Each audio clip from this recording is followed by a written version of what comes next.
From 2022 and onward, a group of passionate GTA fans have been diving deep into GTA 6 gameplay leaks, and what they discovered was wild. Their mission? They're trying to map out the entire landscape of GTA 6 before Rockstar Games even releases the official game. And guess what? They're actually making some serious headway. This is all about the ongoing GTA 6 mapping project. So, how did this whole endeavor start anyway? It's an interesting story that not many folks are aware of. You see, there was a similar craze back when GTA 5 was announced. Back in 2011, a group of dedicated fans took it upon themselves to predict and sketch out the layout of GTA 5's terrain. How did they do this? By meticulously analyzing every single trailer that Rockstar Games dropped in the year leading up to the game's eventual release in 2013. The surprising part? When the game finally hit the shelves, a substantial chunk of what these fans had mapped out turned out to be surprisingly accurate. Sure, there were a few locations that were a bit inaccurate, like the military base being off and the dam placed in the wrong spot. Also, there were some variations in the overall shape of San Andreas, but considering they solely relied on Rockstar's official footage and had put in 2 years of work, their accuracy was pretty commendable. Now imagine this, if they could pull off that level of detail with just the trailers, think about what these enthusiasts could achieve with the leaked, under-the-radar stuff that slipped out prematurely. Plus, add in an extra year of combing through details and data. This mapping project is being led by a user called Dupzor, who is the project manager of this whole thing. On September 18th, 2022, when a massive leak dropped over 90 minutes of GTA 6 footage, the map enthusiasts went into full gear. While I can't exactly showcase the leaked content here, what really sparked the interest of the community were the coordinates embedded within the developer's HUD. These sneaky numbers revealed the exact whereabouts of the player concerning the game map. And let me tell you, GTA 6 fans wasted no time diving into this goldmine of information. With these coordinates in hand, the community went Sherlock Holmes mode, meticulously mapping out the game's terrain and identifying key locations.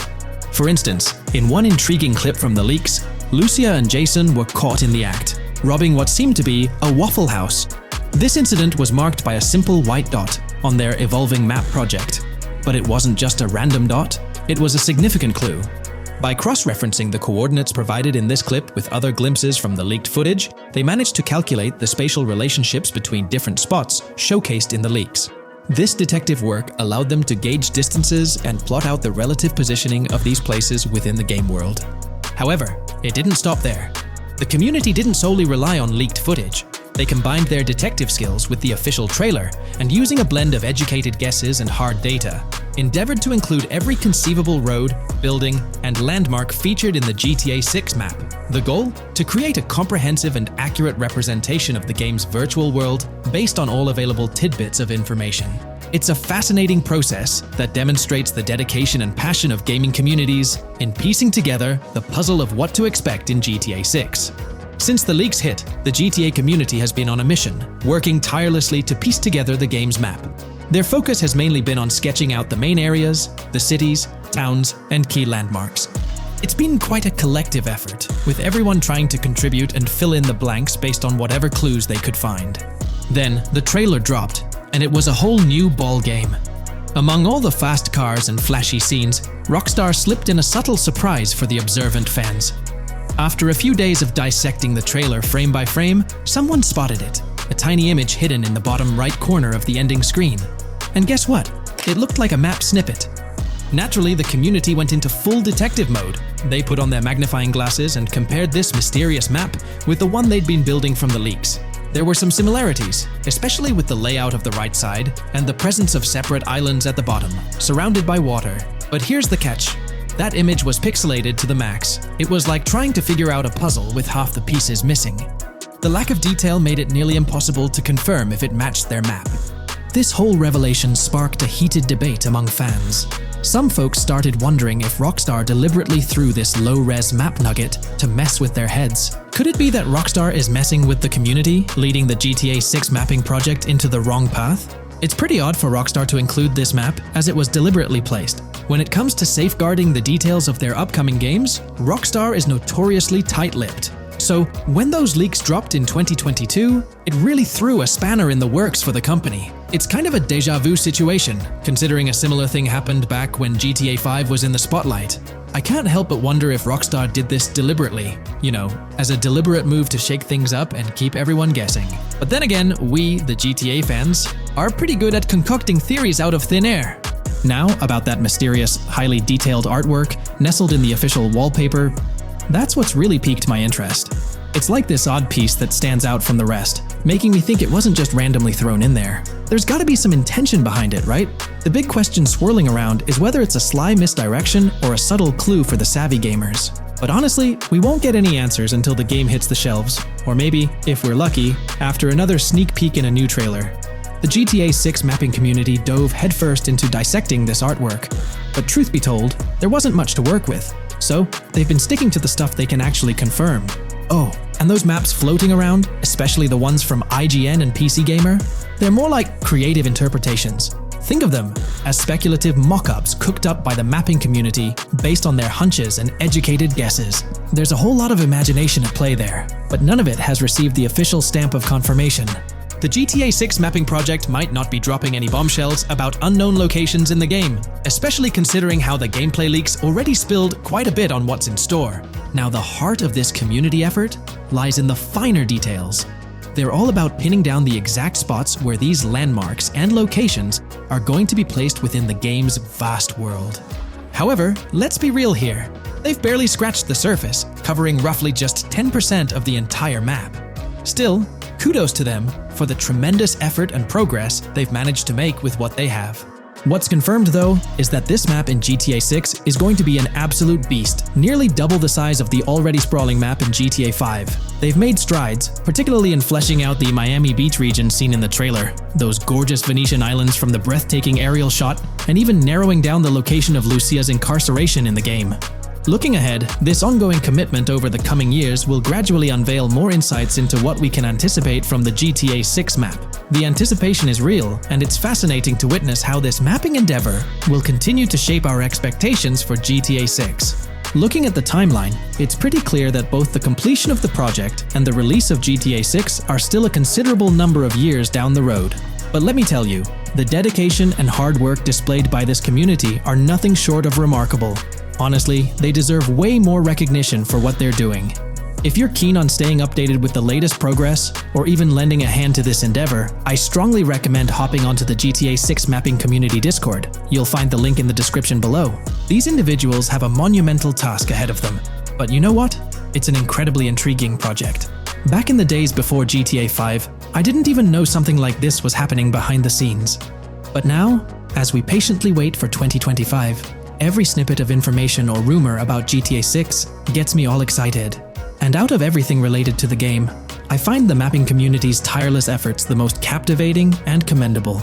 A massive thank you to every single person contributing their time and effort to this project. I genuinely cannot wait to witness the final result of all their hard work.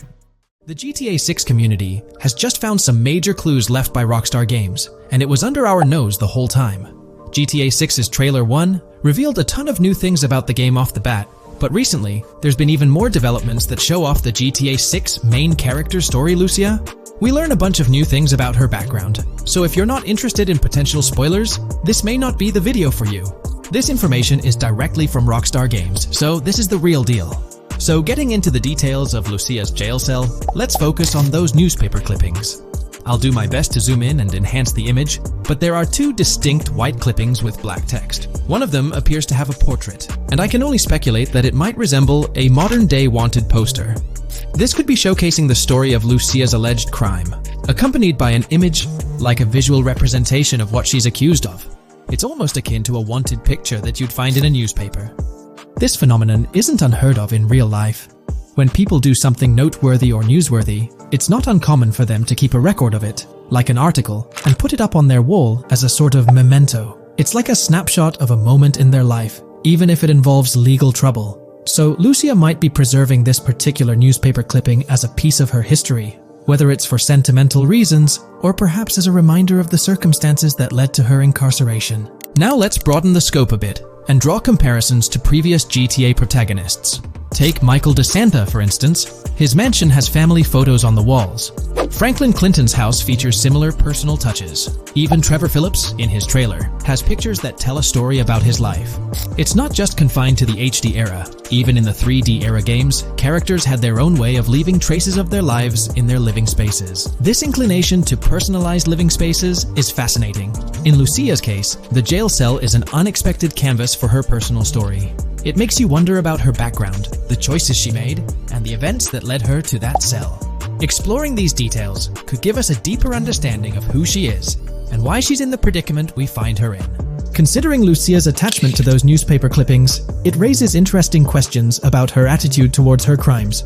Perhaps she finds a sense of pride, or even enjoys the bit of notoriety or fame she's garnered from her actions. Keeping those clippings might be her way of cherishing the attention or recognition she's received.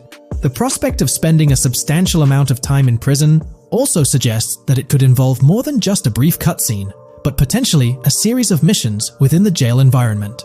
Now, shifting our attention to the picture above the bunk bed, it's a bit of a visual puzzle. While it's challenging to discern details, on the left side, there's a guy with a drink in hand, donning a white t-shirt. Next to him is a woman with voluminous hair, and in the foreground, there's another figure. This composition raises the question of whether these individuals could be Lucia's family. The dynamics and connections between characters are often crucial in unraveling the narrative of any GTA game. Acknowledging my limited knowledge about jail life, it's uncertain whether inmates generally have the privilege of keeping photographs with them as mementos. However, in this specific scenario, it appears that Lucia can. This might imply that the prison depicted isn't a maximum security facility, given the freedom for inmates to keep personal items. While the setting is far from casual, it offers a level of interaction and mobility, allowing inmates to go outside, engage in conversations, sit at tables, and soak in sunlight. The orange jumpsuits signify their status, but the absence of being handcuffed to the ground suggests a certain level of relative freedom. In this context, the allowance of pictures and photographs could offer an additional layer of insight into the characters and their personal connections, providing players with a unique perspective on Lucia's life, both inside and outside the jail cell. Taking a closer look at the latest image, which I've adjusted to bring out more details, there's another intriguing photograph. A guy in an orange shirt catches the eye, positioned alongside two women on the right.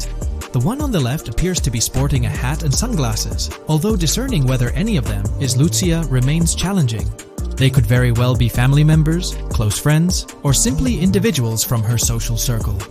Amidst all the uncertainty, Lucia seems notably fixated on reflecting upon her actions and the community's response. Beyond this, it's evident that Lucia maintains a distinct connection with a specific group of people, as indicated by the presence of their pictures in her jail cell. It's not just about her individual experience. There's a shared history captured in those photographs, hinting at relationships that go beyond the confines of the jail cell. Directly below the image featuring the guy in the orange shirt and the other girls, there's yet another photograph. Although the details are obscured, the presence of someone standing in the picture is noticeable. Lucia is seemingly constructing a collage of photos, creating a visual narrative that serves as a repository of memories. These images might play a crucial role in not only grounding her within the context of her relationships, but also providing a semblance of continuity and connection to the outside world. It's worth mentioning that the footage I'm working with is the highest quality version sourced from YouTube, as Rockstar hasn't officially released it on their Newswire page. Despite being in 4K, the YouTube upload might introduce some compromises in image quality, so there could be nuances in the pictures that we might miss. Once Rockstar throws the official trailer our way, we're likely to get a treasure trove of additional details. But for now, let's roll up our sleeves and dissect the snapshots from Lucia's jail cell. Apart from Jason, there's another player in Lucia's story.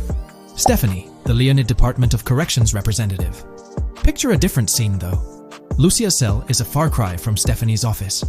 In this particular shot, Stephanie's unmistakably holding down the fort in a black dress, center stage on the right. Flip to the left frame, and there she is again, donning a red dress on the right side. Behind her, there's a framed message teasing with "if you miss," but the rest remains a mystery due to some pesky screen glare. Now let's make a full turn and voila, another Stephanie pic in the bottom right corner. This time, the backdrop suggests a domestic scene, perhaps with a partner. She's got on some bluish shades, slightly different from what we catch a glimpse of later. The background paints a more vivid picture. A collection of books, pamphlets, a conspicuous high-visibility vest, and yet another potential newspaper clipping. Whether it's a routine thing or an anomaly, the jury's still out. So, what's the inside scoop on Lucia's backstory gleaned from her jail cell environment? Well, the state of the jail suggests it's seen better days. Peeling bits off the windows hint at a place with some history. That initial shot with the barbed wire strongly implies it's not a newly minted spot. It's got the wear and tear of time etched into its surroundings.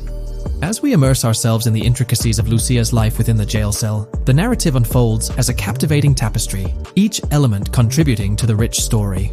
The subtleties, from the cryptic newspaper clippings shedding light on her alleged crimes to the carefully chosen photographs depicting relationships with family and friends, create a vivid and compelling portrait of Lucia's existence, both within and beyond the jail confines. The personal touches within her confined space evoke a rawness that harks back to the legacy of previous GTA protagonists.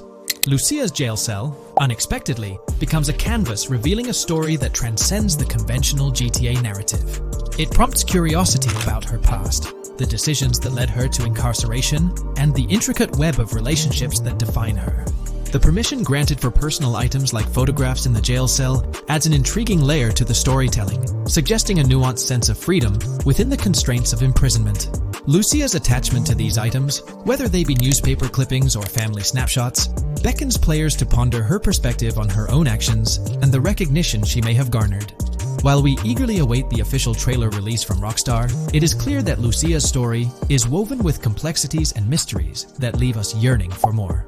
The weathered appearance of the jail environment, with peeling bits off the windows and subtle signs of aging, hints at a setting steeped in history, amplifying the anticipation for the unfolding narrative. Thus, with these glimpses into Lucia's world, we find ourselves surrounded by a plethora of unanswered questions. When did she find herself behind bars, and what duration does her stay entail? Your insights are eagerly awaited in the comment section. If this exploration into Lucia's jail cell has piqued your interest, a thumbs up would be much appreciated. Comment down below what you believe caused Lucia to go to jail. And did you spot these hidden Easter eggs in the trailer on your first watch? I'm interested to hear back from you guys. Thank you for watching.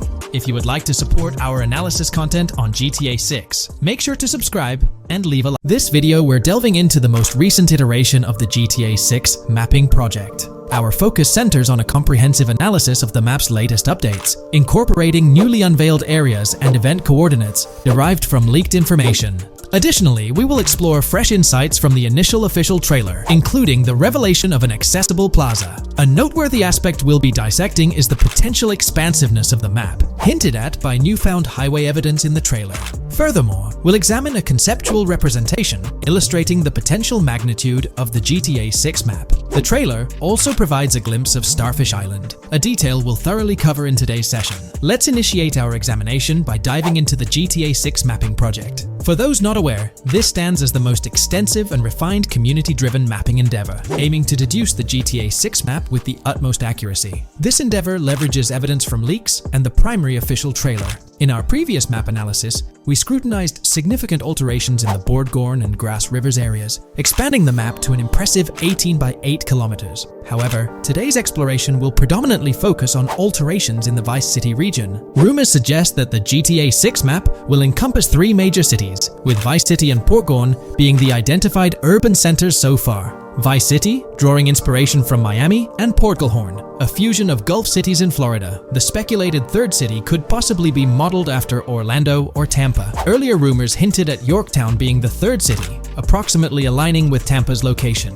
However, intriguingly, structures observed in leaked material from Portgorn were reminiscent of Panama City. Rockstar appears to amalgamate elements from distinct cities to craft a unique virtual landscape. Turning our attention specifically to Vice City, notable modifications are discernible in the Stockyard and Crosstown area. While these alterations may not be immediately apparent, a thorough comparison with the prior map iteration reveals notable changes in street layouts for improved connectivity, building positions, including the relocation of the Jack of Hearts nightclub, featured in leaks and the trailer, signify significant shifts. Adjacent structures visible in the trailer's music video shoot scene have undergone subtle rearrangements. A noteworthy addition to the GTA 6 mapping project encompasses events gleaned from leaks, introducing a dynamic layer to our understanding of the evolving landscape. At present, we've pinpointed 4 events on the map, marked by light blue dots. These events include the missing persons poster at the liquor store, the Big Cat Cage roof at Everyday Art Elephant, and the Everyday Art Sidewalk Creep, all clustered around the Crosstown SL Stockyard area. Meanwhile, there have been notable changes in the Vice River area, with some buildings rearranged and brought closer to the river.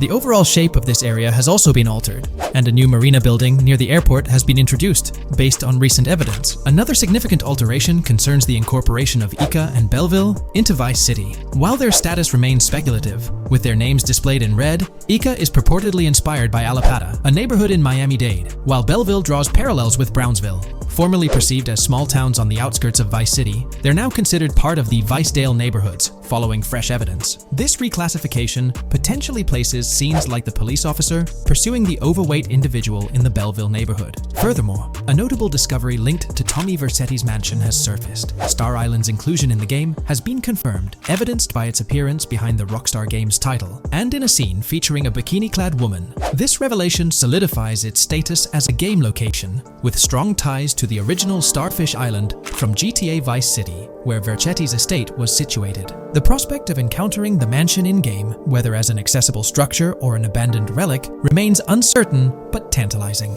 The mention of Star Island remains speculative, as indicated by its red font, leaving the possibility open for it to be renamed Starfish Island or something else. These developments encapsulate the latest updates to the GTA 6 mapping project. Additionally, let's delve into a Reddit post that has garnered attention. I'm still very intrigued by the prospect. This is a full accessible plaza.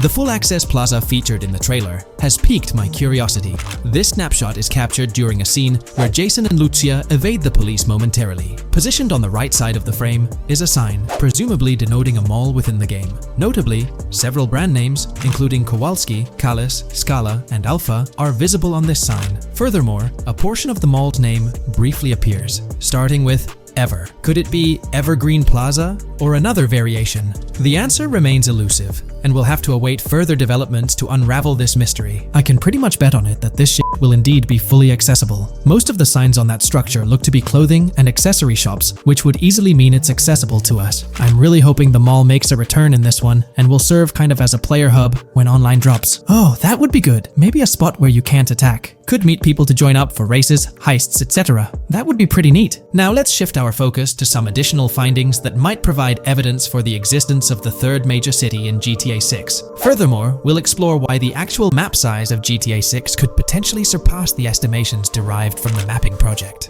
Possible map length. Since we don't know what's in the northern part of the map, and we're not sure if it ends where the current mapping project suggests, I thought the map could look something like this. I get that a map like this might be 4 times bigger than GTA 5, so it could be a lot, but we can't be sure about Rockstar's plans. I also think so, because on the east coast of the current map, we have Vice City's predicted beach areas going almost to the very top. Kind of feels like the map shouldn't just end there. And if Port Gellhorn is based on Fort Myers, then maybe Tampa and Orlando could be there too. But with the current borders, there's not enough space even for a small town. Also, shaped like this, the map would resemble actual Florida more. What do you think? Now, here's something to ponder. If the map indeed resembles this depiction, it would be quite astonishing. It's intriguing how the leaks have remained silent about the northern portion of the map. I'm curious to hear your thoughts in the comments. How far north do you speculate the map extends? Do you reckon it's just slightly beyond what's revealed in the mapping project? Or could there be a substantial unseen territory? Shifting gears, let's delve into a significant discovery. An observation on the size of the map using highway exits as a guide. I believe that 2 blink and you'll miss them shots from the trailer, combined with something I saw in the leaks, have given us a serious hint as to just how big the map for GTA VZ might turn out to be. Specifically, north-south. The first is the shot of the man grabbing his crotch while stopped on the side of the highway. Specifically, the highway exit signs in the background. They suggest that this shot is being taken from just north of exit 14 on the highway, if turning left has you going east and turning right has you going west. What's more,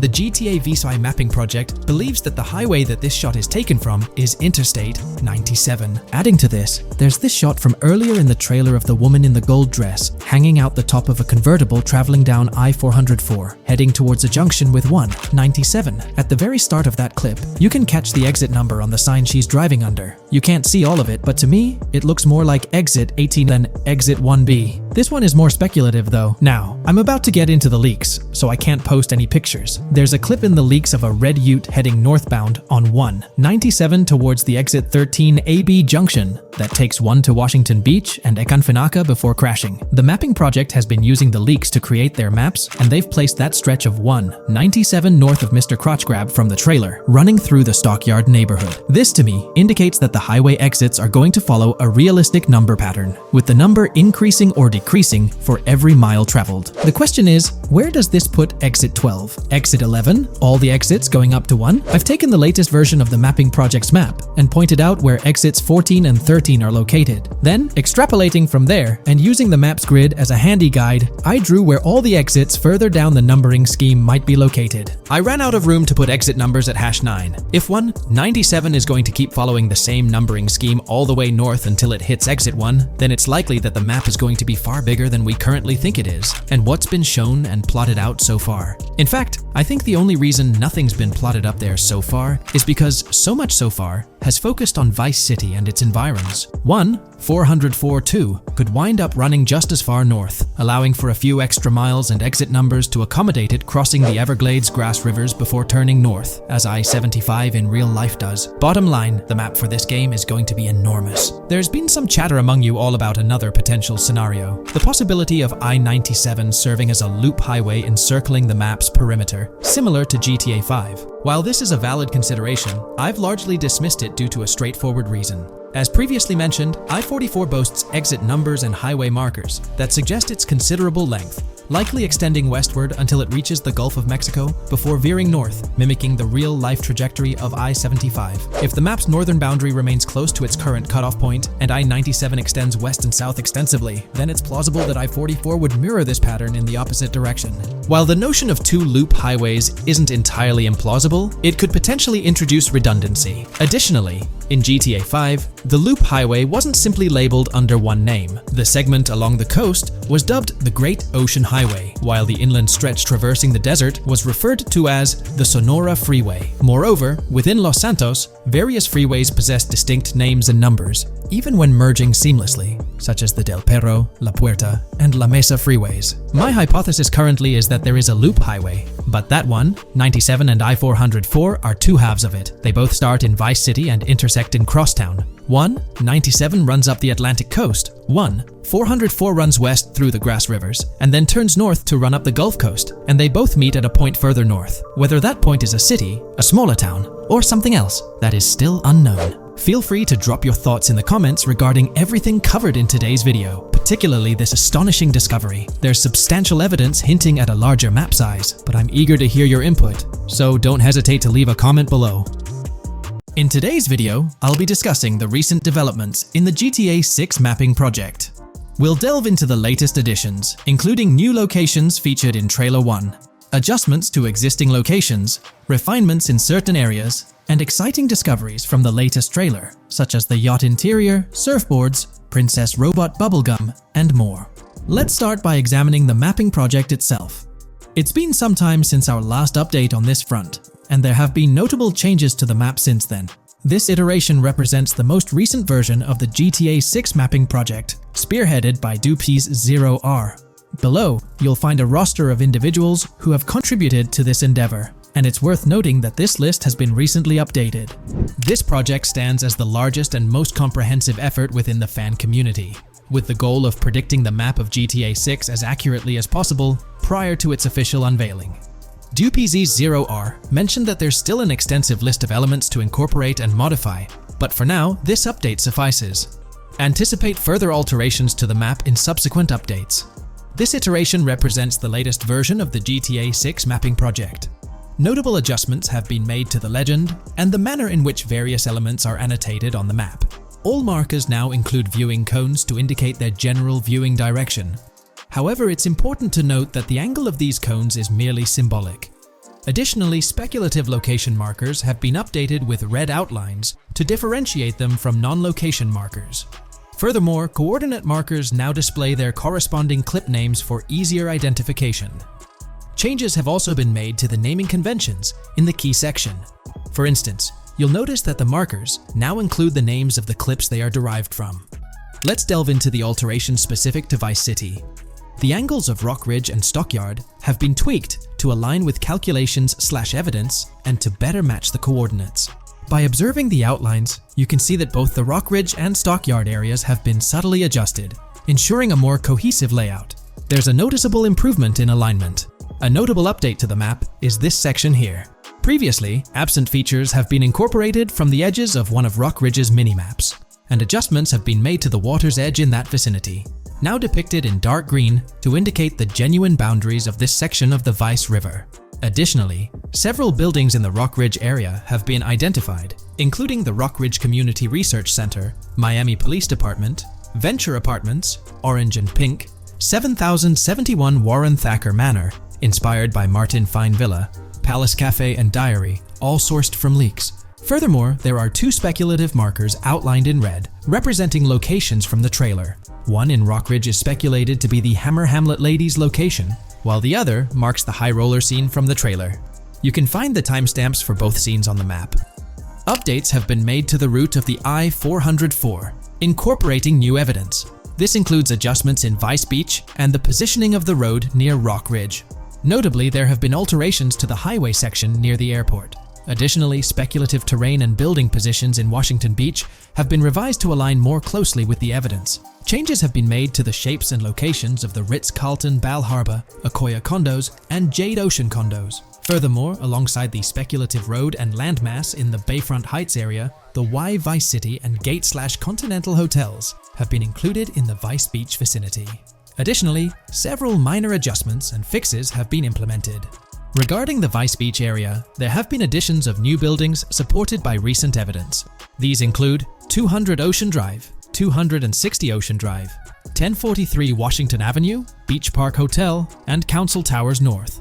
Moreover, over at Brickell Key Island, 2 new buildings, Brickell Key 1 and Brickell Key 2, have been introduced. Additionally, corrections have been made to the names of the Tequesta Point locations, accurately reflecting their respective positions. Now, let's shift our focus away from Vice City. Firstly, an error regarding St. Joseph has been rectified. Previously labeled in purple, it should have been marked in red to signify that this name hasn't been confirmed in the leaks, but is either speculative or based on real-life data. Moving westward towards Port Gellhorn, there have been notable additions to the leaked industrial area opposite the state prison, along with improvements to the prison itself. Several speculative structures, highlighted in red, including a water tower and industrial buildings, have been incorporated, along with a cell tower across from the prison. Heading south to the Keys, significant improvements have been made. Adjustments to the landmass near the camera location, where the shot with the Dodal seaplane occurs, have been made based on speculative evidence. An airbase/runway has been added, along with guard booth and barriers visible in the trailer. Additionally, 2 speculative buildings marked in red, as well as the speculative Naval Area Station, have been included. That wraps up all the updates to the GTA 6 mapping project. Share your thoughts in the comments below. There have been some significant changes with this update. But now, let's shift our attention to the discoveries made in the trailer. I also wanted to touch on these findings in this video. This marks the initial Reddit post. In the GTA 6 trailer, you can see through the yacht windows and see the interior even though it's very far away. However, in GTA 5, you can't at all see the interior even from close-up. We will probably get inside the yacht and maybe even houses, or at least see inside it. In the shot of the Venetian island, it's evident that there will be a high density of yachts. It seems that the boats will be easily accessible, and based on the leaked shot featuring Jason on a boat from 2022, it's probable that players will have the freedom to enter, drive, and explore yachts like the catamaran seen in the opening scene of the trailer. Now, on to the next discovery, surfboards. Know a lot of people been talking about surfing, and while there's still nothing indicating it being an interactive minigame, surfboards are in-game and seen in the trailer. Surfboards were in 5, but only on the tops of certain cars, and a few static ones at the beach. What do you all think? Will surfboards act as decorations like they were in 5? Or will it be a fully fledged minigame? Personally, I'm not fully convinced yet, but if NPCs do have actual schedules/lives, I can't see things like surfboards just being static, especially at the beach. My guess is we'll see NPCs bring their own items to and from the beach, including surfboards, but the interactiveness is still in question. From the leaks, there hasn't been any information indicating that surfing will be an interactive activity in the game. Nonetheless, there have been numerous articles discussing this possibility, like the one mentioned here. Major GTA 6 leak allegedly hints at surfing to debut in series. The upcoming GTA 6, officially untitled, leaks are becoming more frequent and interesting, with a recent one revealing that the upcoming title will include new water sports, such as surfing. According to a report by the Dexerto gaming website, a leaker named Alix Venturas revealed on Twitter that Rockstar Games plans to improve the water physics in Grand Theft Auto 6 and will introduce several water-based activities. While the gaming studio has not officially commented on the leak, players are convinced, given that Grand Theft Auto 6 will almost certainly feature Vice City, a fictional version of Miami, Florida, known for its beaches and water activities. However, it's important to note that these rumors haven't been confirmed by either the official leaks or the trailer. It remains to be seen whether these surfboards will merely serve as decorations. Now, on to the next and final discovery I'd like to highlight in this video, which might just be your favorite. Princess Robot Bubblegum is confirmed to be in GTA 6. Just like the Righteous Slaughter game series, Princess Robot Bubblegum is seen on a shirt, and will most likely return with more episodes. The series originally appeared in The Ballad of Gay Tony, and again with more episodes in GTA 5, making this the third appearance. If you haven't been following the latest news on GTA 6 over the past year, you might be surprised by how much information has emerged. Here's a comprehensive update on everything we currently know about GTA 6. We have details about a wide array of items and tools featured in GTA 6. These include the auto dialer, binoculars, immobilizer bypass, cutoff tool, painkillers, pool cue, trauma kits, golf driver, food and drink, golf putter, USB drive, golf iron, crowbar, golf wedge, torch, jammer, duffel bag for looting, cigarettes, and a loot backpack. Let's discuss the game engine. Developers have made significant enhancements to the Euphoria physics engine, improving ragdoll physics and overall game mechanics compared to GTA 5. Now let's discuss the multiplayer aspect. In a leaked clip from GTA 6, we observed a multiplayer session with a player count. This suggests there were 2 players present in the lobby, out of a maximum capacity of 32 slots. This mirrors the setup seen in Red Dead Online and GTA Online, where the capacity is stated as 32, but practically accommodates 30 players plus 2 spots reserved for spectators. While hopes for larger lobbies persist, it appears the testing phase involves 30-player lobbies. Leaks also suggest advanced weather systems, including heavy fog, a feature that was less common in GTA 5. Moving on to collectibles, there's mention of Wyman car parts. In a clip featuring Lucia, a developer is seen placing a cardboard box with a circular icon, indicating it as lootable. Debug text on this box identifies it as Collectibles Car Parts and Wyman Car Parts boxed Generic Used, suggesting players can collect car parts, possibly tied to a character named Wyman who shares a passion for classic cars with Jason. Regarding collectible hats, there's footage of Jason in an apartment where a developer interacts with a hat labeled as an ambient collectible hat. According to debug text, this hints at the inclusion of clothing items as ambient collectibles within the game. Additionally, a comprehensive list of all brands featured in the game is provided. While some brands may be integral to the story, many are included for realism and immersion. The list is displayed on screen for viewers to pause and inspect at their leisure. Similar to Red Dead Redemption 2, the weapon wheel in GTA 6 will be divided into 3 sections: weapons, equipment, and gear. Notably, players can dual-wield different weapons and access a quick item inventory displayed in the bottom left corner of the screen. While leaked recreations of the weapon wheels provide a glimpse, it's expected that the final version may evolve during the game's development. In a video snippet, an NPC is observed shooting at Jason, triggering a health tip to appear on the left side of the screen when Jason's health decreases. Additionally, the game will feature lighting and skybox systems, similar to those in Red Dead Redemption 2. Promising improvements such as volumetric clouds and better lighting effects. Speaking of criminal activities, noteworthy events include the Hank's Waffles heist, where Jason and Lucia pull off a daring robbery. Other clips suggest Jason possesses an ability to perceive through walls. Additionally, there are events focused on searching vehicle trunks, which may yield valuable items or nothing at all. Lastly, delivery and pickup warehouse events are mentioned for Port Gellhorn, though specific details are still unclear. When it comes to accessible buildings, GTA 6 offers a wide range, including the Malibu Club, a pawn shop, Jack of Hearts Club, supermarkets, bars, restaurants, apartments, and laundromats, all enriching the immersive experience. Players will also have the ability to command the other character during a robbery. In leaked footage, a prompt advises players to either check in with Jason or hold for more options, indicating the potential to issue commands to your partner during a heist. This feature aims to streamline gameplay, enabling effective control of both characters simultaneously.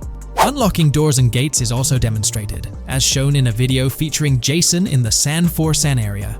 Debug text indicates locked door panels, suggesting the necessity to unlock specific entry points. In addition, a new police system called Time Until Cops Dispatch has been implemented. Now, when you commit a crime, the police won't immediately arrive. Instead, you'll have a brief window to evade capture before law enforcement begins to converge on your location. Security cameras play a role in surveillance, but their function differs from GTA Online. Instead of instant detection, there's a detection meter similar to games like Payday 2 or 3. As the meter fills up, you must break line of sight within a certain time frame to avoid detection. Players also have the ability to restrain NPCs using zip ties, as seen in leaked footage. This feature enhances the realism of robberies, offering greater control over the situation. Additionally, players can loot vehicles, as briefly shown in the Hank's Waffles video. A button prompt to examine SUV suggests the ability to inspect random vehicles and potentially steal valuables from them. A while back, a significant leak revealed a plethora of potential world encounters, random events that occur as you navigate the game world. I've displayed these on your screen, and while I won't go through each one, you'll notice they're quite fascinating. From parking disputes to donut burnouts, protests, and even someone getting a concussion, these events add depth and realism to the world of Vice City. It's exciting to imagine strolling through such a dynamic environment where something is always happening. Take a moment to review them if you like. They're quite impressive. Moving forward, the community has endeavored to construct a map of GTA 6 based on coordinates and locations gleaned from leaks. This preliminary map outlines Vice City situated at the bottom right. The top section of the map remains somewhat enigmatic for now. Nonetheless, this initial map looks incredibly promising, and the excitement for exploring its intricacies is palpable. For the setting, we know about 3 different gangs in Vice City: San Forsan, a Haitian gang, the Guardia Brothers, and the far-right militia. These details create an exciting anticipation for what to expect in GTA 6. Now, let's delve into the variety of confirmed wildlife in the game. Players can expect encounters with snakes, seagulls, skunks, raccoons, alligators, wading birds, squirrels, southern leopard frogs, crayfish, lizards, skunk apes, pigeons, opossums, and even whales. While these are the animals confirmed so far, we anticipate discovering more upon the game's release. These are the species we're aware of at present. Fences in GTA 6 are not just physical barriers to jump over or drive through. They are individuals involved in illegal transactions within the game. Acting as middlemen, these characters buy illegal items from players to resell them to others. Now, let's explore the AI witness system and police recognition feature, which are notably significant. In the Hank's Waffles robbery video, beneath the wanted level stars, there's a mention of full description, suggesting that witnesses can provide detailed information about you. This implies that once identified, the police will recognize you. When Lucia enters a police vehicle, there's initially no vehicle description, but this quickly changes to a full vehicle description. This indicates that law enforcement will possess detailed information about your vehicle. Moreover, the text warns that any vehicle seen entering will be noted by the authorities. This suggests that even after losing a wanted level, if spotted again in the same vehicle, the police will pursue and apprehend you. During the robbery scene, Jason attempts to prevent customers with yellow icons above their heads from calling the cops or fleeing. Additionally, a female NPC inside the diner exhibits similar behavior, with her icon flickering as Lucia leaves, turning red when surrounded by cops, and then fleeing upon spotting Lucia. These advanced NPC systems indicate a more sophisticated interaction model. Regarding item sharing, Jason and Lucia appear to be able to share items between them. For instance, in one clip, Jason steals items from containers, keeping some for himself while sharing others. Regarding sound design, it's no surprise that GTA 6 will feature more realistic soundscapes. Weapon sounds are crisper and more authentic, with increased volume for a more immersive experience. The impact of bodies hitting the floor will have a deeper thud, creating a more visceral effect. Police sirens will reverberate off buildings and environmental elements more realistically. while the sound of items will vary depending on the surroundings. For instance, if you're in a shipping container, sounds will echo more, adding depth to the auditory experience. Overall, these sound enhancements aim to emulate real-life scenarios more accurately, contributing to the game's realism. Moving on, we have an extensive list of every confirmed vehicle slated to appear in GTA 6, sourced from both the game files and leaks. I covered these in detail in a previous video, so I won't repeat them here. However, I've provided them on your screen for your reference. If you're interested in exploring the full list yourself, you can find them on page 30 of the document. The game features improved vehicle damage and handling, as seen in clips where crashes result in realistic effects, like splitting front fenders and bending car hoods. Furthermore, car interiors now include a functional GPS and waypoint system, enhancing immersion, especially in first-person driving. Players also have the option to enter a car from the passenger seat, adding a touch of realism to gameplay. These details highlight GTA 6's commitment to intricate design elements, evident in its meticulous attention to detail throughout the game. In addition, several new gameplay mechanics have been revealed. Players will now have the ability to walk while in cover, a long-awaited feature that introduces prone movement for the first time in GTA gameplay. Loot bags will allow for storing additional items, and players can now drop and pick up weapons. A new under fire animation has been introduced where characters cover their faces during combat, and players can opt to self-revive after sustaining heavy damage. Other significant mechanics include the ability to switch shoulders while aiming down sights, grappling during hand-to-hand combat, and the introduction of buddy communications and a buddy ping system. This system, likely shared between protagonists Jason and Lucia, remains intriguing, with its full functionality yet to be revealed. Additionally, a new cover mode has been introduced, altering the way shooting from car windows is executed. Characters will now fully lean out of windows, enabling full 360-degree shooting. Furthermore, a new ability system has been introduced, potentially exclusive to Jason, allowing for a form of wall perception. Whether Lucia will possess this ability remains uncertain. Players can also interact with a greater variety of objects and NPCs, engaging in actions such as carrying bodies, committing robberies, issuing threats, and conversing during criminal activities. Moreover, the ability to pick up additional items, such as beer bottles and cans, enhances the overall gameplay experience. Let's explore some of the exciting new gameplay systems. Firstly, there's the introduction of money laundering, hinted at during the Hank's Waffles robbery. An icon found near the car wash property featured a washing machine with a dollar sign, suggesting potential opportunities for money laundering. This implies that players may be able to purchase properties with the intent of laundering money, although specific details on mechanics remain undisclosed. Nevertheless, it appears players will once again have the option to acquire certain types of businesses for illicit activities. Additionally, there's a confirmed lineup of weapons, which includes a rocket launcher, assault rifle, baseball bat, polymer pistol, knife, bolt-action sniper rifle, Molotov cocktail, spear gun, which is intriguing, smoke grenade, compact SMG, flashbang, micro SMG, sniper rifle, heavy machine gun, auto rifle, and pump-action shotgun. Moreover, glimpses of Jason in various states, sporting different hair lengths and facial hairstyles, suggest a hair growth system akin to Red Dead Redemption 2. This feature seems highly likely given the game's lineage. In terms of sustenance, players can consume items directly from their inventory. In a scene at a gas station, Jason adds wine, soda, and fruit to his inventory, highlighting the ability to eat and drink on the go, akin to mechanics seen in Red Dead and GTA Online. In GTA 6, you can expect to encounter raccoons rummaging through trash cans and stealing food bags. This is evidenced in the game files, which document 3 world events: raccoon climbing out of garbage, raccoon rummaging through trash, and raccoon stealing food. While there are numerous intricate details to explore, we've uncovered a multitude of confirmed locations spread across Vice City and its surrounding areas. Naturally, Vice City serves as the central hub, encompassing neighborhoods such as Edgewater, North Vice City, Rock Ridge, Little Haiti, Vice Beach, South Beach, Washington Beach, and Key Biscayne. Additionally, there's Port Gellhorn, which appears to be a distinct city akin to Sandy Shores or Paleto Bay from previous games. Other notable spots include Yorktown, Ambrosia, Sundown, The Keys, La Pearl, Red Hill, Lake Leonida, Hamlet, Stockyard, Homestead, Grass Rivers, Iken Faka, various underwater locations, and more. Each of these locales is meticulously detailed, with numerous mini locations nestled within them. It's remarkable how much information we already have about the game's expansive geography.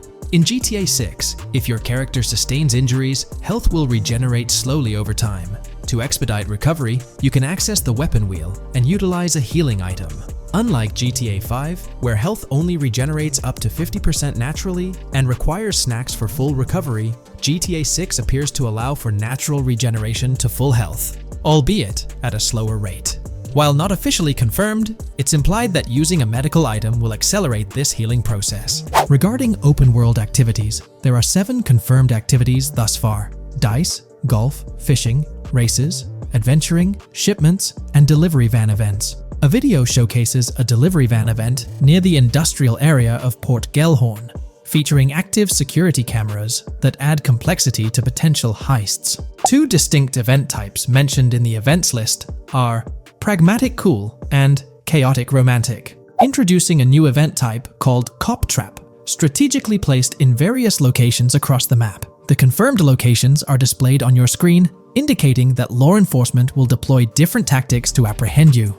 Next, let's explore the array of new features spanning 2 full pages. Firstly, an enhanced AI system is showcased in a video, where enemy AI targets Lucia once she turns around. These adversaries demonstrate improved decision-making, adapting their shooting tactics dynamically based on the situation. Notably, they adjust their positioning relative to nearby objects, aiming to avoid frustrating head-glitching tactics. Additionally, they display more tactical behaviors, such as lowering their profile during reloads and employing lateral strafing while firing. NPC behavior has also undergone enhancements, with AI groups no longer wandering individually, but moving in clusters, reminiscent of the dynamics seen in Red Dead Redemption 2. This is evident in a video where Lucia encounters a group of tourists engaged in conversation as they pass by. This enriches pedestrian interactions beyond the independent roaming seen in GTA 5, now featuring diverse groups and even couples strolling together, enhancing the game's realism.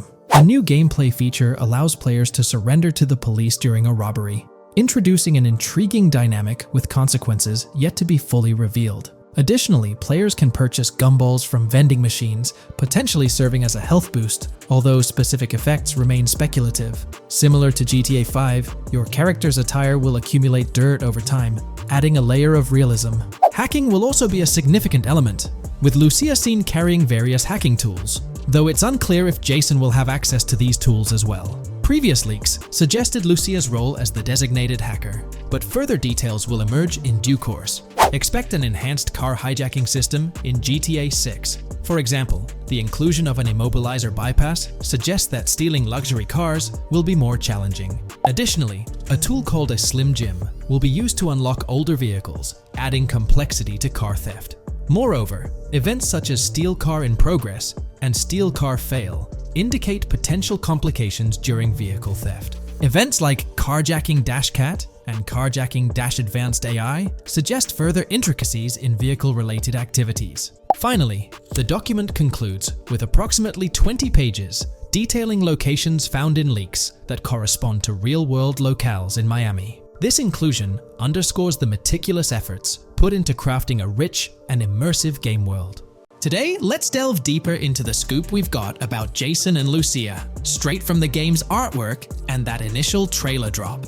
Seems like Rockstar's shining the spotlight a tad more on Lucia this time around. Not to downplay Jason's role, but Lucia's getting some special attention, you know? Alright, so the trailer kicks off with Lucia finding herself in what appears to be a detention center, or maybe some kind of confinement. She's sporting the classic inmate gear and hanging out with a few others. Now, it's a bit fuzzy whether it's an all-girls club or a mixed bag. But here's the twist. It doesn't look like your hardcore, maximum security joint, more like a temporary pit stop. Then we see this scene with Stephanie, a counselor at the place. Stephanie's having a chat with Lucia, trying to untangle her situation. Stephanie asks why Lucia's landed there, and Lucia nonchalantly responds with something like, "Bad luck, I guess." It's got me thinking, maybe Lucia's in for something minor. You know, the wrong place, wrong time scenario, or maybe a string of small-time scrapes. By the way, I'm holding a monthly giveaway for a PlayStation 5. You just need to subscribe and you're entered. Now, back to the video.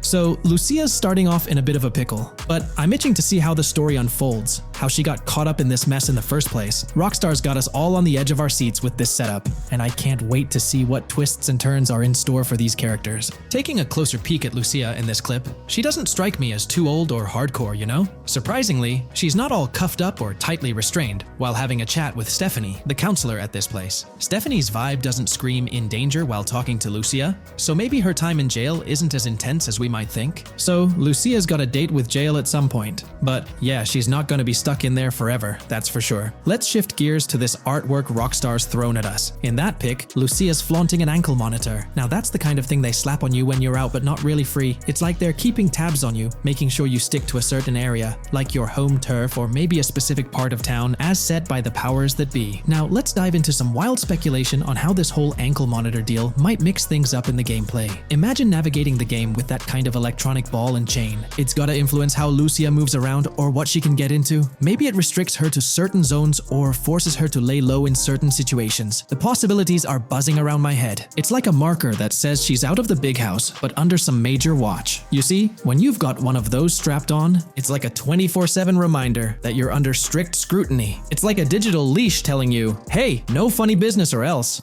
Now think about how this could shake up the game's map dynamics. Rockstar might play a throwback card to the old GTA vibes, where you're restricted to certain parts of the map at the start. As you progress through the story, you gradually unlock more turf to roam. Picture Lucia, stuck in a zone until she can shake off that monitor, whether she manages to ditch it by some gutsy escape, or someone legally gives her the green light. Fast forward a bit, and we spot Jason and Lucia in a pretty dicey scene. Jason's in the driver's seat, Lucia's riding shotgun, and they're peeling away from what looks like a scene post-crime. A couple of cop cars are hot on their tail, lights flashing, and sirens blaring. Jason's got his hands tight on the wheel, sneakily glancing at the cops as they whiz past. Then, when they're out of sight, he shoots Lucia a glance that screams serious concern. It's crystal clear these two are linked somehow, tied together by that ankle monitor and whatever legal trouble they're entangled in. How's that for a curveball in the storyline? There's this air of suspense and questions lingering. What did they do? And how does it all connect back to Lucia's time in the slammer? The plot thickens, and I'm itching to see where this tangled web leads us. Let's zoom in on Lucia for a moment. You know, it's not giving off that classic jailbreak vibe. When you make a daring escape from the big house, you don't come out with an ankle monitor like you've been given a hall pass. Nah, it's more like you become public enemy number one, constantly dodging the long arm of the law. It's got echoes of that on-the-run feel from Red Dead Redemption 2, where you're always watching your back. Wonder if Rockstar's planning to revisit that kind of storyline here? But here's a thought that's been gnawing at me. What if Jason's got this noble quest to keep Lucia out of hot water? Could be, but there's this lingering sense that they've got some pressing reasons behind these actions. It's like they're in this situation either by design or due to some pressing needs. Speaking of which, let's take a peek at the next scene in the sequence. You've got Lucia holding a bundle of cash that could make anyone's eyes widen, stacks of 20s and crisp hundreds. And what's she doing? Nonchalantly turning away from law enforcement?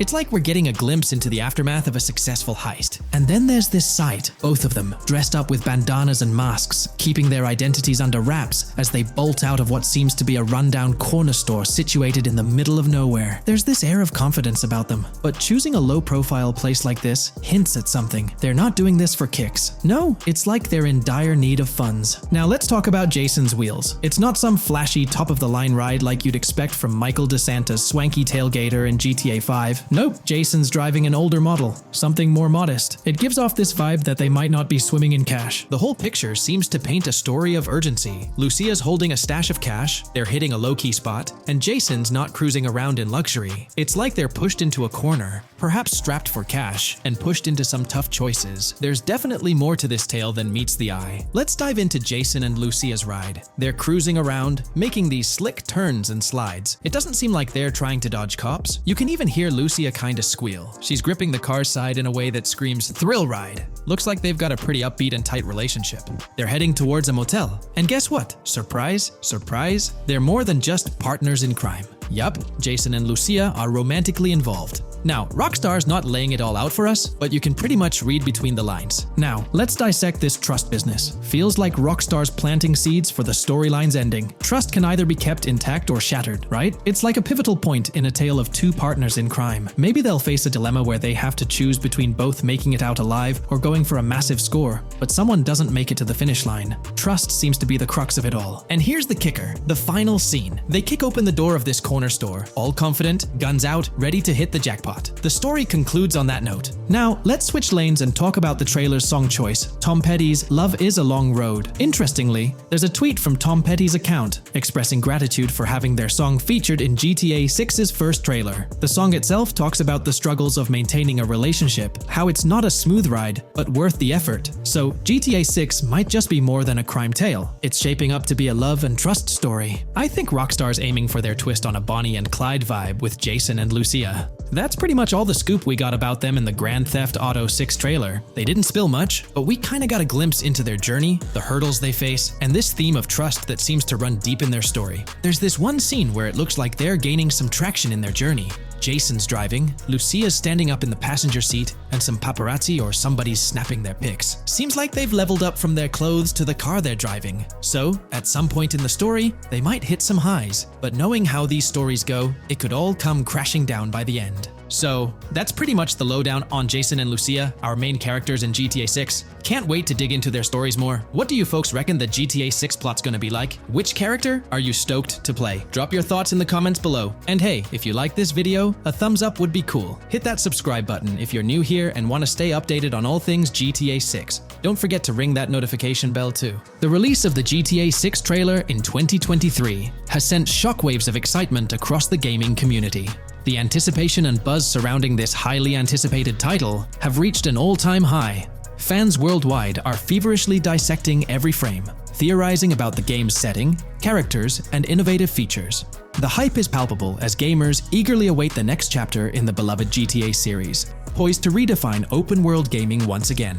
With Rockstar Games' history of delivering groundbreaking experiences, the fervor and enthusiasm for GTA 6 are undeniably at a fever pitch, leaving everyone counting down the days until its eventual launch.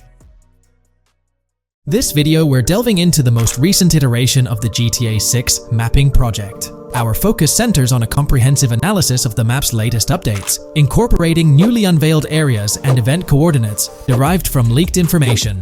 Additionally, we will explore fresh insights from the initial official trailer, including the revelation of an accessible plaza. A noteworthy aspect we'll be dissecting is the potential expansiveness of the map, hinted at by newfound highway evidence in the trailer.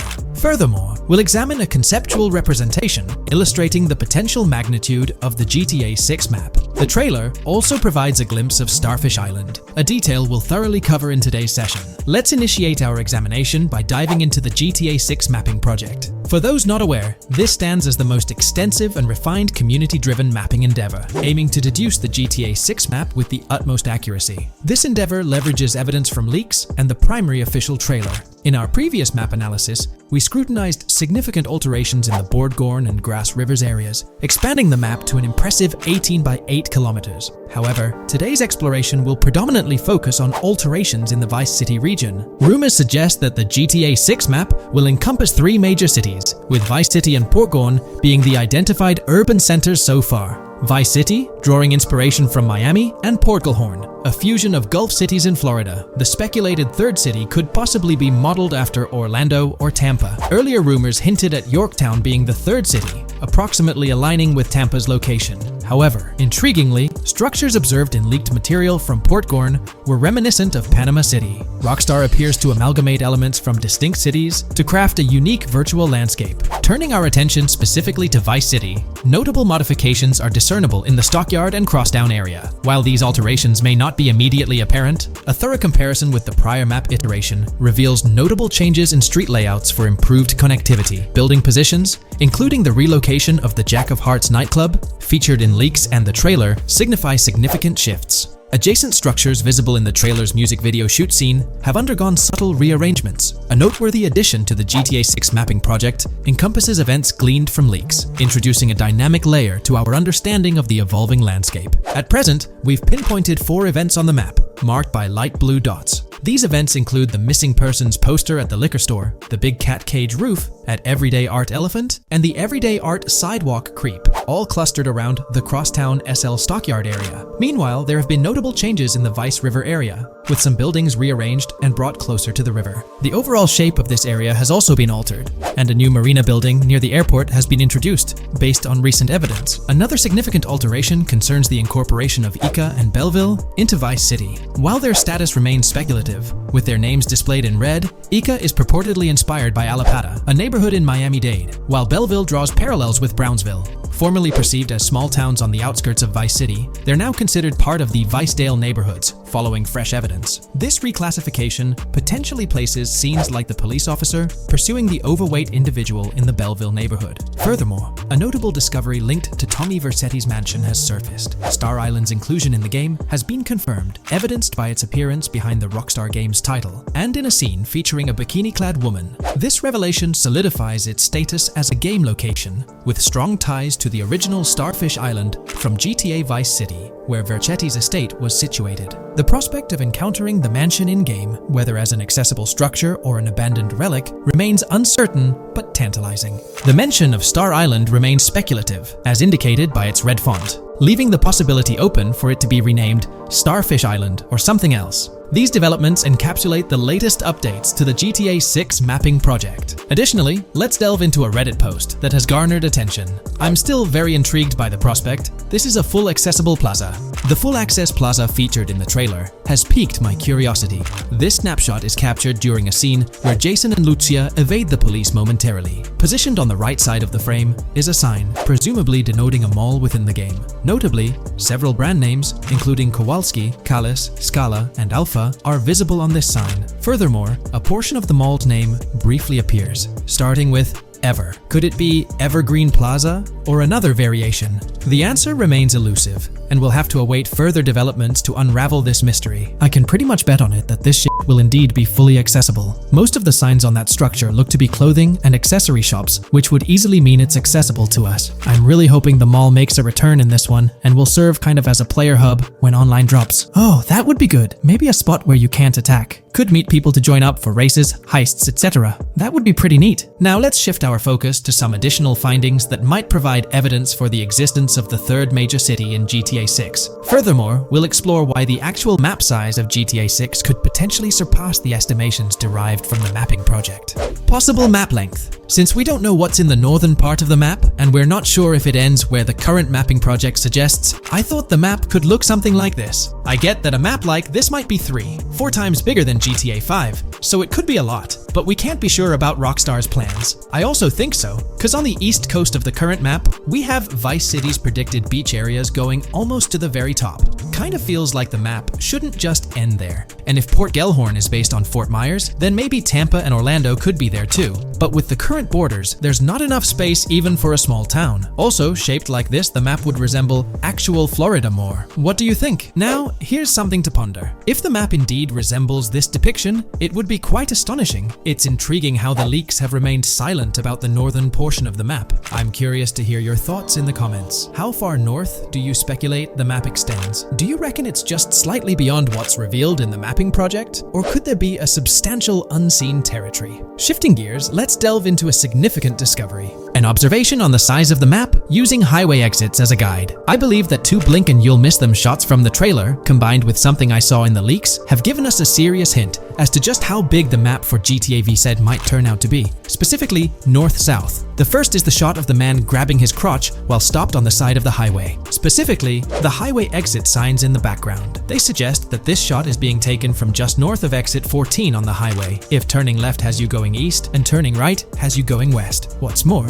the GTA VSI mapping project believes that the highway that this shot is taken from is Interstate 97. Adding to this, there's this shot from earlier in the trailer of the woman in the gold dress hanging out the top of a convertible traveling down I-404, heading towards a junction with 197. At the very start of that clip, you can catch the exit number on the sign she's driving under. You can't see all of it, but to me, it looks more like exit 18 than exit 1B. This one is more speculative though. Now, I'm about to get into the leaks, so I can't post any pictures. There's a clip in the leaks of a red ute heading northbound on 197 towards the exit 13 AB junction that takes 1 to Washington Beach and Ekanfinaka before crashing. The mapping project has been using the leaks to create their maps, and they've placed that stretch of 197 north of Mr. Crotchgrab from the trailer, running through the Stockyard neighborhood. This to me indicates that the highway exits are going to follow a realistic number pattern, with the number increasing or decreasing for every mile traveled. The question is, where does this put exit 12? Exit 11? All the exits going up to 1? I've taken the latest version of the mapping project's map and pointed out where exits 14 and 13 are located. Then, extrapolating from there and using the map's grid as a handy guide, I drew where all the exits further down the numbering scheme might be located. I ran out of room to put exit numbers at #9. If 197 is going to keep following the same numbering scheme all the way north until it hits exit 1, then it's likely that the map is going to be far bigger than we currently think it is, and what's been shown and plotted out so far.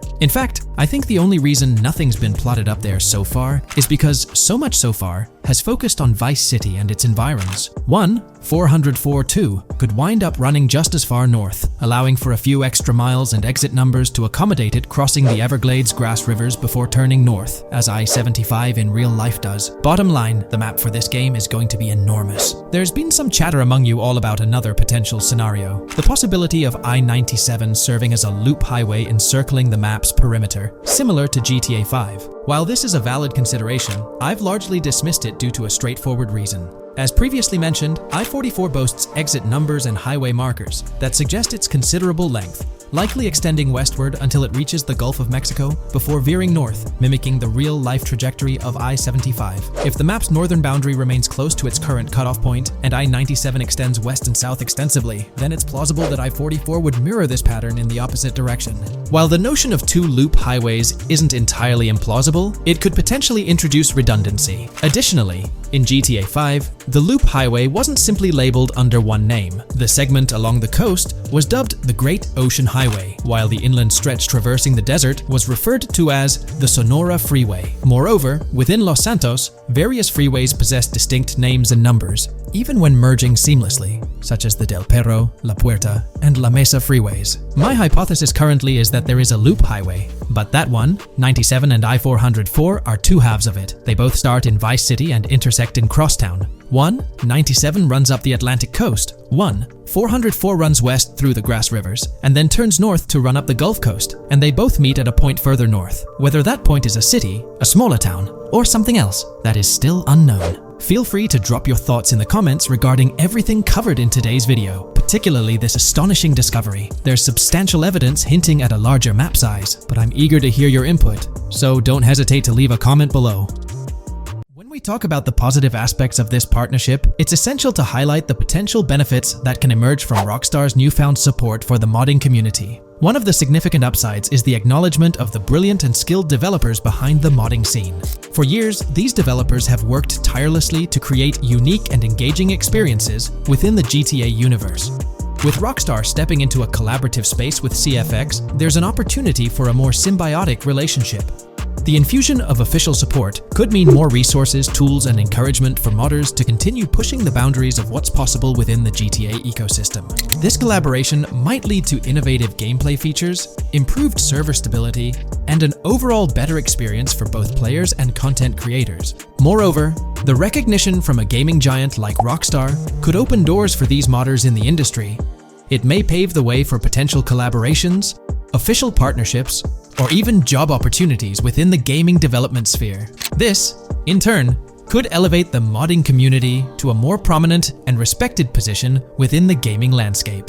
However, it's crucial to approach these potential benefits with cautious optimism. While the partnership appears promising on the surface, the reality lies in how Rockstar manages the delicate balance between maintaining control over its intellectual property and allowing creative freedom for the modding community. The outcome will heavily depend on Rockstar's willingness to foster collaboration, rather than imposing strict regulations. As GTA 6 draws closer, the impact of this collaboration will become more apparent. Whether it becomes a model for future partnerships between game developers and modders, or encounters challenges that hinder its success remains to be seen. The dynamics between Rockstar and the modding community could shape the future landscape of custom servers, roleplay experiences, and the overall modding scene in the gaming world. Stay tuned as we continue to explore and analyze the evolving relationship between Rockstar and the modding community. On the positive side, there's a glimmer of hope that Rockstar's acknowledgement of mods enhancing the player experience could pave the way for more modding support in GTA 6. This shift in perspective might lead to a more collaborative environment, where modders can contribute to the game's richness without fear of stringent restrictions. With Rockstar officially and financially supporting FiveM, the CFX team gains more resources to elevate the GTA 6 server. This could mean a server even more impressive than the ones they currently run. The fact that FiveM is now a Rockstar Games product suggests a vested interest in its success, promising additional funding and manpower to ensure its flourishing. An intriguing prospect emerges concerning the accessibility of custom servers.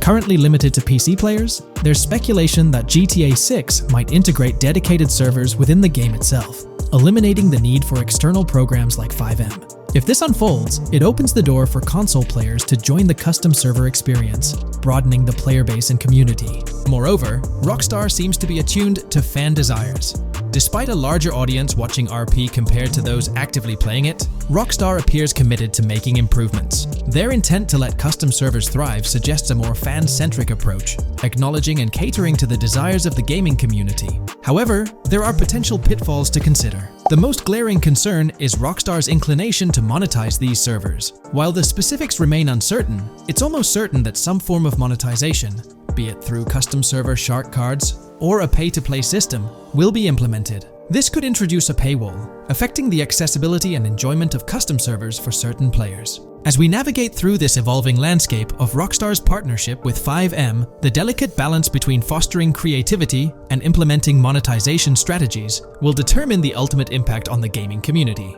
Stay tuned as we continue to unravel the complexities of this collaboration and its implications for GTA 6 and the modding community. Let's unpack this a bit more. The whole monetization story got its moment in the spotlight during an earnings report where Take-Two CEO Strauss Zelnick spilled the beans. He essentially said, "If folks are messing around with our intellectual property, why not make a buck or two?" It's a straightforward business move, really. Taking a page from the unprecedented success of GTA Online, it seems like Rockstar caught a glimpse of how these free servers could turn into a money-making machine. Now the potential downside of this situation lies in the realm of competition. Rockstar's got its A-team working on the custom servers gig. That means anyone outside the Rockstar circle trying to whip up something akin to FiveM is practically painting a target on themselves for a cease and desist. Let's face it, Rockstar might have eyed this strategic move with FiveM from the get-go. However, with those servers gaining crazy popularity and the game becoming a sensation on Twitch and YouTube, shutting it down wouldn't have been the smart play. Instead, they pulled off a masterstroke, acquiring the team behind the biggest servers, effectively cornering the market and positioning themselves to profit from any potential imitators. Now, with GTA 6 on the horizon and servers in the works, Rockstar's sitting pretty. Some in the gaming community are even giving them a nod for finally throwing a bone to the community. But, and there's always a but, at the end of the day, Rockstar's the one making the rules. We'll all have to toe the line because, quite frankly, there won't be any other alternatives in the neighborhood. So, buckle up for Rockstar's GTA roleplay. It's going to be a wild ride. The landscape has already witnessed the repercussions, with servers and mods being handed the shutdown ticket for not playing by Rockstar's latest rulebook. The new mandates include a strict no to real-life vehicles, mission mods, and porting old Rockstar maps or assets rules that weren't in the playbook just a couple of years back. Now, while the financial backing from a mega corporation might seem like a savvy move on the surface, there's a lingering skepticism about whether it'll blossom into the fairy tale ending we've all been envisioning. It's a bit premature to slap a final verdict on the fate of FiveM once GTA 6 hits the stage. Now, let's consider the potential repercussions for the vibrant RP community. While the partnership between Rockstar and FiveM could bring about positive changes, there's an underlying worry within the RP enthusiasts. The fear is that with increased control and potential monetization, the organic and immersive RP experiences that players have come to love might face disruptions. RP communities thrive on creativity, flexibility, and a sense of autonomy. If Rockstar's influence leads to more rigid guidelines, it could alter the dynamic of these communities, potentially affecting the unique narratives and interactions that make RP servers so engaging. As we contemplate the potential impact, it's essential to look beyond the immediate horizon of GTA 6. The dynamics established through this collaboration could set a precedent for future interactions between gaming giants and modding communities across various games.